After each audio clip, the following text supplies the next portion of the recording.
warahmatullahi wabarakatuh. Waalaikumsalam warahmatullahi. Bismillahirrahmanirrahim. Alhamdulillah.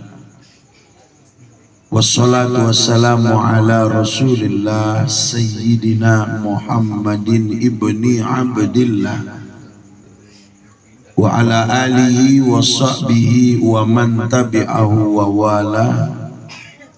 La haula wa la quwwata illa billah.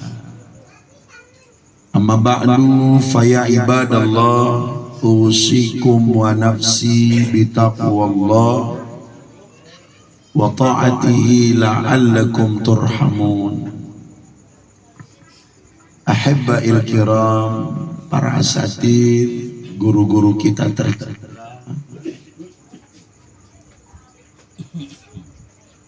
segenap pengurus Dewan Kemakmuran Musalla Muhajirin, juga seluruh jamaah yang hadir pada saat sekarang ini, terkhusus Ibu Bait Bapak Mustaq bersama ibu dan keluarganya,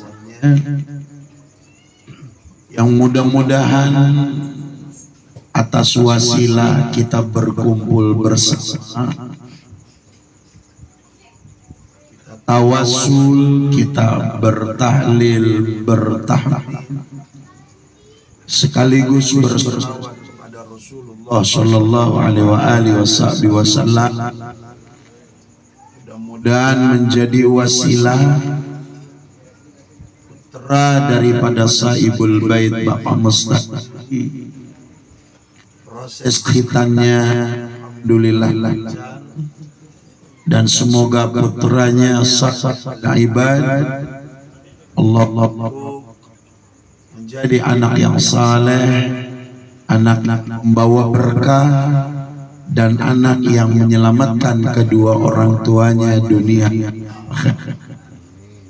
Amin ya rabbal alamin.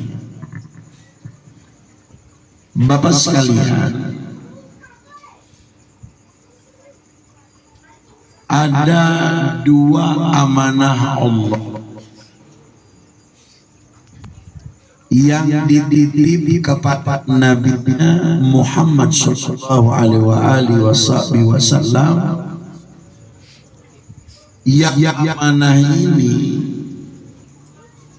pun diberikan secara umum kepada umat Rasulullah Sallallahu Alaihi Wasallam. Dua amanah ini mulia dan agung. Dua amanah ini menjadi sebab siapapun yang memegangnya, insya Allah selamat dunia, insya Allah berkah di akhirat. Dan ini nggak pernah ditinggal sama Rasulullah.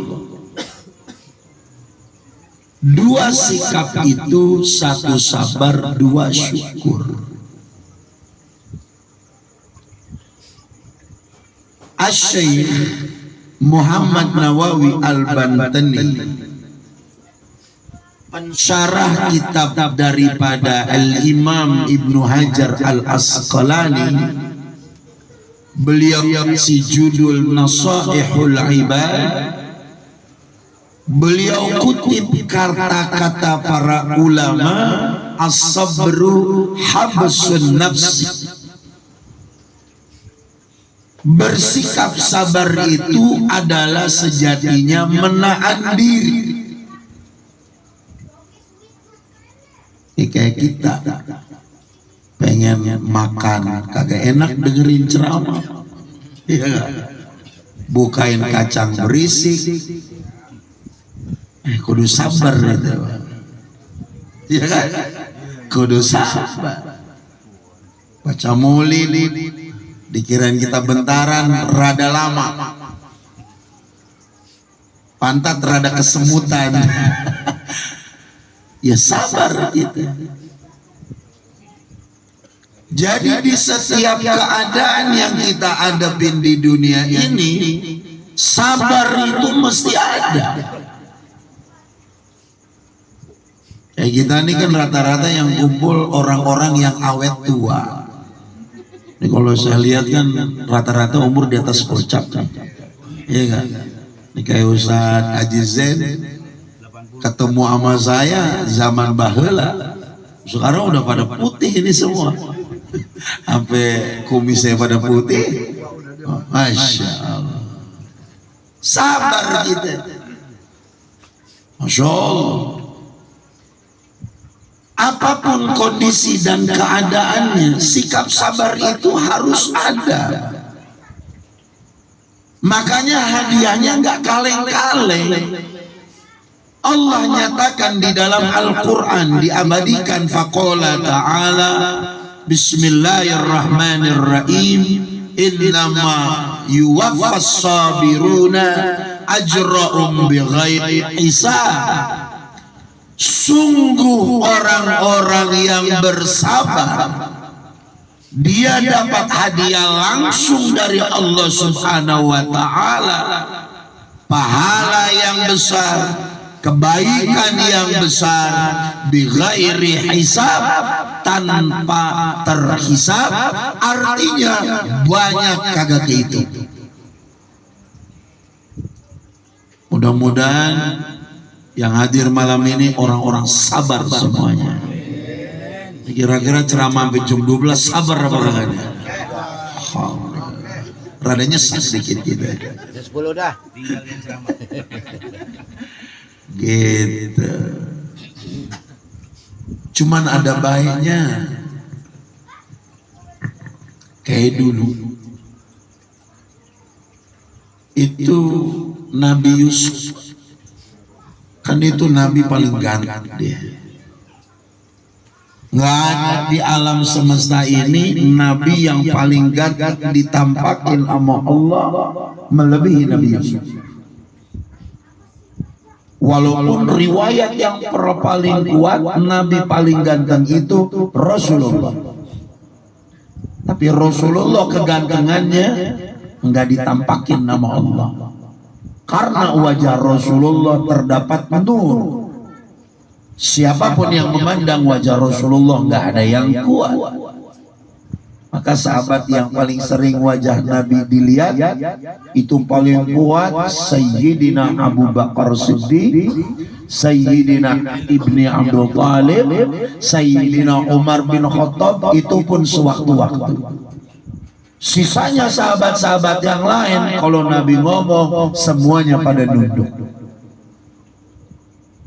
Beda sama Yusuf. Ya keren beliau, ya badannya wangi, ya wajahnya ganteng, memikat semuanya lawan jenis. Itu Yusuf dibentuk menjadi pribadi yang ganteng. Perjalanan hidupnya perihnya luar biasa. Kalau ibarat mondok nggak cukup 20 tahun itu Nabi Yusuf. Orang dari kecil udah difitnah sama saudaranya yang 7 orang. Yang baik Bunyamin doang kan. Ternyata 7 saudaranya Yusuf, Bunyamin sama Nabi Yusuf, emaknya beda. Emaknya beda deh. Maka Masya Allah, abang-abang yang lebih duluan beranak merasa iri sama Yusuf. Pokoknya apa-apa baba mau belain Yusuf. Itu kan babanya Yusuf Nabi Ishak, Nabi Ishak, Yakub. Ishak itu engkongnya, Yakub itu babanya. Beres Yakub Yusuf, beres Yusuf Ayyub. Allah, gimana nih bang? Yusuf jadi ngalang-ngalangin kita, mending kita buang beda dia. Wah itu kan ceritanya panjang tuh. Jadi perjalanan Yusuf, dia ditempa, dia diuji, sejatinya dia lagi dibimbing sama Allah. sampai beliau dituduh di saat usianya udah matang dewasa menjadi pria yang tampan, dituduh memperkosa emak tirinya. Maka ayat ini ada, Allah katakan fasobrun jamil, sabar itu indah, sabar itu bahagia. Wa Yusuf, sabar Nabi Yusuf, dia terima takdir dari Allah, dia terima ketentuan dari Allah. Maka Allah pun dengan berkahnya sabar Nabi Yusuf, diangkatlah derajat Nabi Yusuf dalam satu riwayat menjadi gubernur di Mesir. Buah sabar. Ternyata di balik ke buah sabar itu ada sikap namanya syukur. Apa itu syukur? Sorful abdi li jami'i ma an'amallahu alaihi lima khuliqalah. Kita adalah pribadi yang dipilih oleh Allah supaya pandai bersyukur. Kayak begini nih kita syukur nih, diundang tahlilan, mulut kita basah zikrullah, pegel kita ya ada pahalanya, merem kita ngantuknya ya ada pahalanya walaupun setengah. Jadi kalau orang tahlilan merem baik pahalanya setengah, kalau dia pulas dapatnya dikit, yang paling gede yang melotot. Gitu ya Pak. Syukur ya Allah, syukur. Kayak malam ini nih kita tasyakuran, ini kan tradisi yang dibentuk bapak moyang kita yang sanad keilmuannya bersambung dengan Rasulullah Shallallahu Alaihi Wasallam. Tuan rumah bukan kaleng-kaleng, guru diundang, orang tua diundang, masyarakat diundang sebagai bentuk rasa syukurnya kepada Allah Subhanahu. Bayangin dah, sunat. Ya Allah, untung sunat orang zaman sekarang keren-keren banget. Ada yang pakai hipnotis, ada yang pakai bius, ada yang motong kagak berdarah. Udah apaan beda tuh modelnya. Coba dulu Nabi Ibrahim umur 80 tahun motong dewek. Coba itu. Ya dulu mah belum ada bateri. Dokter Joko juga belum ada.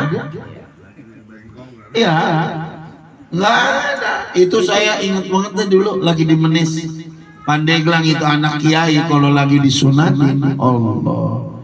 Itu sama pengmeng apa nama bengkongnya itu, burung itu bocah ditiup Ustaz, kuluknya kan kembung tuh. Ya kan? Pas beres kembung ditiup sama dia, dijepit sama bambu dikit, dipotong, itu bocah kagak nangis, darah seger keluar. Ternyata penyakitnya dipindahin, sakitnya ke yang motong. Itu yang motong badannya goyang baik, emang keperihan. Itu sampai sekarang ilmu begitu ada di sana. Jadi yang sunatnya kagak ngerasain sakit, yang nyunatinya sakit. Itu kalau yang disunatin 10 orang mah jerit juga kali. Yang disunatin Allah, ya enggak? Coba deh itu. Barakah itu. Ternyata di balik sunnah yang dihidupkan Nabi Ibrahim, dilanjutkan oleh Rasulullah Shallallahu Alaihi Wasallam, ini adalah bagian rasa syukur yang mendalam dari Allah Subhanahu Wa Taala. Ternyata hikmah dibalik daripada khitan sunnah Rasulullah, at-tahuru syatrun minal iman. Kebersihan dan kesucian itu adalah bagian keimanan seorang muslim di hadapan Allah Subhanahu. Ini jadi anak kita nih fisiknya udah bersih. Makanya kata bapak kita dulu, lu nih Tong kalau udah disunatin badan lu bengkak. Gede langsung. Lu kan sakit-sakitan baik badan gereng belum disunat ini. Udah besok mengong pakai ini tukang sunat. Dapat 3 bulan bengkak baca. Berkah. Hikmah di balik hitan itu ya berkah. Kesucian, kebersihan. Karena Islam itu senang dengan kebersihan dan kesucian.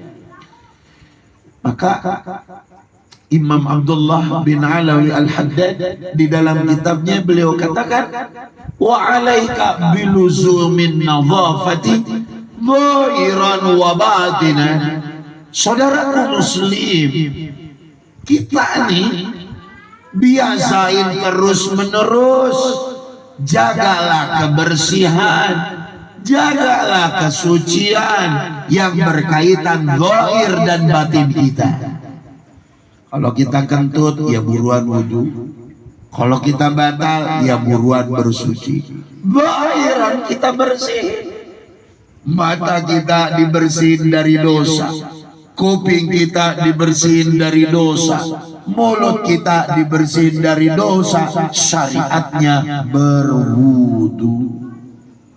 Tapi yang gak kalah penting, batin kita biar pada bersih.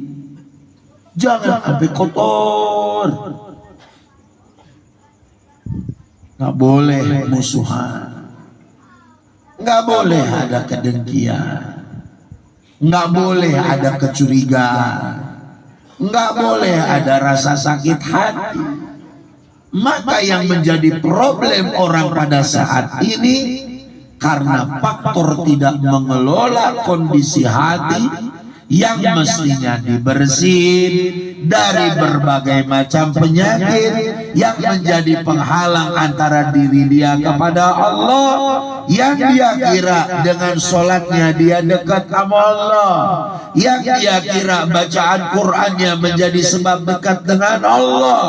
Ternyata inti buat dekatnya seorang muslim kepada Allah ketika hatinya mampu dikelola menjadi bersih, menjadi suci dari berbagai macam penyakit yang menyebabkan dia jauh dari rahmatnya Allah Subhanahu wa ta'ala. Gitu ya Pak. Jadi biar banyakin syukur dah. Apalagi sekarang nih kita keadaannya lagi kurang baik-baik. Kita udah ada di akhir zaman, di zaman dosa diumbar, di zaman banyaknya orang-orang bodoh, di zaman orang yang gak peduli agama. Tapi kita masuk di zaman orang yang peduli dengan kostum agama.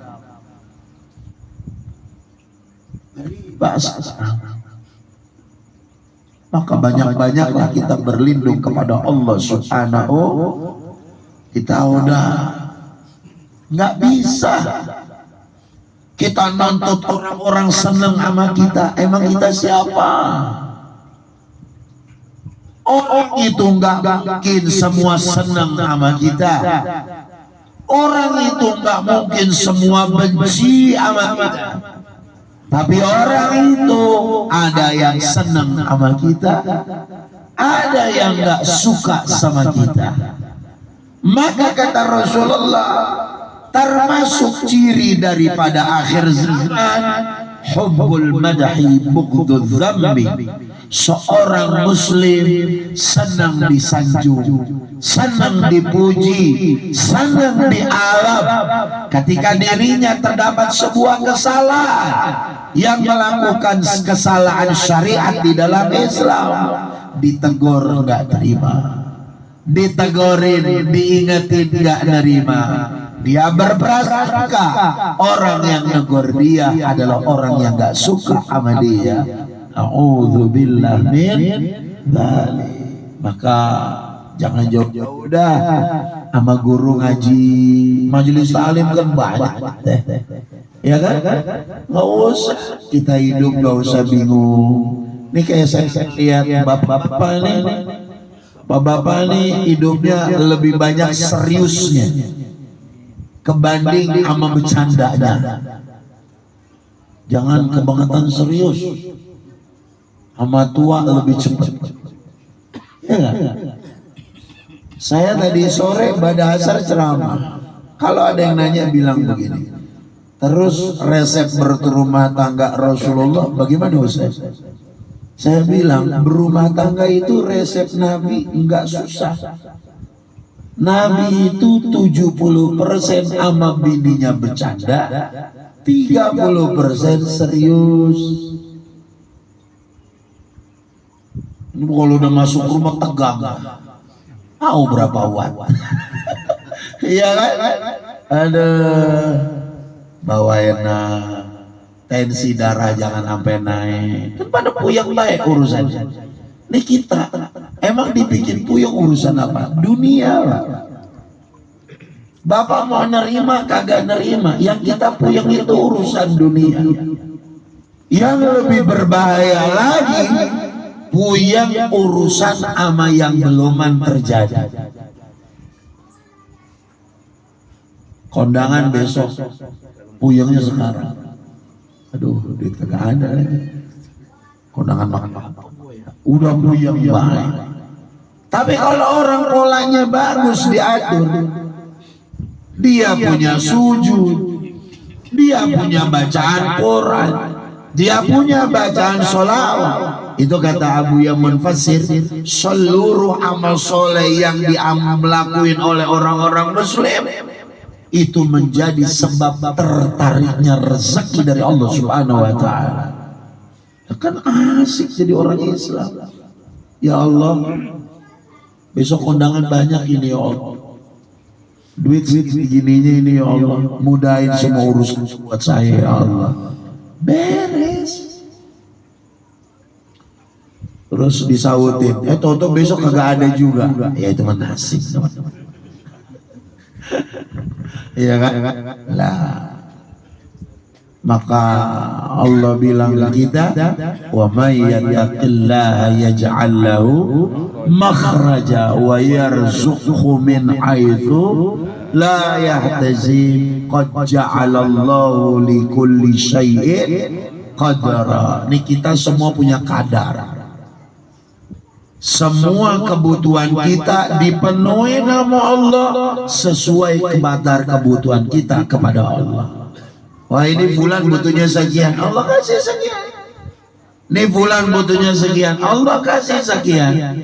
Lagi-lagi selama kita mau sabar, selama kita menghidupkan syukur, maka dua amanah inilah yang akan menjadi wasilah buat kita bahagia dunia dan akhirat. Ada orang hidup dari muda sampai tua sekarang nggak nerima keadaannya. Saya pikir-pikir dari muda sampai tua hidup saya begini-begini baik Ustaz. Kagak ada berubahnya saya Ustaz. Na'udzubillah min dzalik. Jadi banyakin, penuhin ajakan Allah. Jangan mikirin yang kagak-kagak. Justru yang harus kita ikutin bagaimana kita menjalin hubungan baik ini biar lebih akrab, biar lebih lengket, biar mendatangkan rasa cinta yang kita tujukan hanya kepada Allah Subhanahu wa Ta'ala. Bapak sekalian yang dirahmati dan dimuliakan Allah Subhanahu wa Ta'ala, sebagaimana Rasulullah katakan, at-tahaddatsu bi ni'matillahi syukur wa tarkuha kufrun. Menceritakan terhadap anugerah Allah berikan kepada kita, itu adalah bagian tanda kita bersyukur kepada Allah. Kayak Sahibul Bait Bapak Mustaqi yang mengkhitan putranya, beliau undang kita. Itu bagian daripada tahaddud bi ni'mah. Beliau ceritakan, anak saya udah disunat, doakan anak saya. tegur anak saya, bimbing anak saya dalam kebaikan. Semoga dia jadi remaja, dewasa, dan orang tua menjadi anak yang saleh, anak yang baik, anak yang dapat menghidupkan syariat Nabi besar Muhammad sallallahu alaihi wasallam. Jadi pada intinya malam ini mudah-mudahan kita berkumpul menjadi sebab hidup kita diberikan kesenangan dunia dan akhirat. Jangan lupa berbahagia. Bahagia nggak mesti mahal. Bahagia nggak mesti ngumpulin duit. Kita bahagia cukuplah rajin tersenyum. Ya jalanlah keliling Pondok Cabe, South City kan ongkos lah kebangetan gede, modal bensin 10.000, pulang pergi juga nyampe. Yang penting bahagia, ya kan? Yang penting senang, istri ajak jalan-jalan, anak ajak jalan-jalan. Itu konsep senang di dalam berumah tangga. Jangan Bapak kira Nabi berumah tangga serius baik, ya kagak. 9 istri Nabi, yang paling muda Sayyidah Aisyah. Itu di masa-masa Sayyidah Aisyah Rasulullah udah terpaut usia 40 tahun lebih. Itu Nabi kalau bergilir di rumah Sayyidah Aisyah, Nabi bercanda sama Sayyidah Aisyah. Kan asik begitu. Tapi kalau giliran kumandang azan, kata Sayyidah Aisyah, Rasulullah langsung terdiam. Beliau rapikan bajunya, segera beliau berangkat menuju masjid karena ada undangan langsung dari Allah Subhanahu wa ta'ala, yaitu sholat 5 waktu. Gitu ya Pak? Kira-kira sehat semua ini ya? Alhamdulillah. Orang pada merembe tahlilan ya yang begini. Padahal tahlilan apa sih kita enggak, Masya Allah, berkah semua. Nih karena sunat itu ngebersihin kotoran, kalau kita nih tahlilan ngebersihin makanan. Yang penting piringnya jangan dibawa pulang. Gitu ya Pak. Biar seneng nih, ini saya titipin nih bapak-bapak, saya kasih tahu ini makanan tuan rumah udah bagi, bawa pulang, sisain berapa biji, suapin ke anak kita. Jangan bilang anak kita kagak doyan Pak, kagak enak ini makanannya, saya kagak suka. Ente gak usah makan yang banyak, dikit aja makan. Tadi Ustaz Amin baca Al-Ikhlas kalau nggak salah 11 kali Ustaz. Coba ini kalau yang datang bangsa 50 orang, 50 kali 11 berapa itu?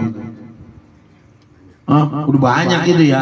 Al-Ikhlas doang, Al-Falaq lain, An-Nas lain. Nah ini jangan disepelein Pak. Ini saya ini produk berkat ini. Ini saya ngomong di depan Bapak, saya produk berkat. Bapak saya dulu hobi tahlilan, ya ceramah, ya ngaji. Ya dibawain berkat kita. Ini jangan disepelein. Jangan coba-coba dikasih orang kalau sebelum anak kita makan. Pisang bagi, pengantong, nih lu kumpul sini, suapin dikit-dikit. Itu berkahnya gede.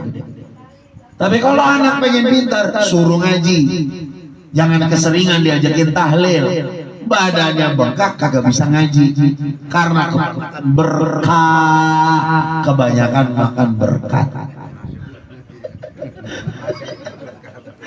Gitu ya. Ini kadang-kadang saya ketemu asal jiara, bocah santri habis juga, lu ngapain ziarah mulu? Ketemu mulu kita. Ini Ustaz biar saya pinter ini ngaji. Lu pengen pinter ngaji? Ya ngaji. Bukan laporan wali. Kita kalau ziarah makam wali, silaturahim ke rumah kiai, silaturahim ke ulama, itu namanya tabarrukan. Kita mengambil berkah. Kalau pengen bisa ngaji, duduk di tempat ngaji. Guru buka kitab, kita buka kitab, guru kita nerangin, kita tulis, itu menjadi sebab bisa ngaji. Begitu ya Pak. berkat ntar mau pulang ya Audi bekali ya gitu ya. Anak-anak saya mah paling anti, saya bawa santri saya bagi, keluarga saya bagi, saya bilangin makan neng dikit, nggak doyan makan dikit, itu nanti berasa ke anak kita yang Masya Allah, dia berangkat remaja, berangkat dewasa, sir makanan tahlilan, pisang ambon, kacang sangrai, jeruk, apa beda itu makanan, itu nanti akan dirasain berkahnya anak kita di saat mereka nanti berumah tangga. Amin ya rabbal alamin. Mudah-mudahan ini ada manfaat dan berkahnya untuk kita semua. Kurang lebih saya mohon maaf. Hadanallahu wa iyyakum ajma'in. Tsumma assalamu alaikum warahmatullahi wabarakatuh.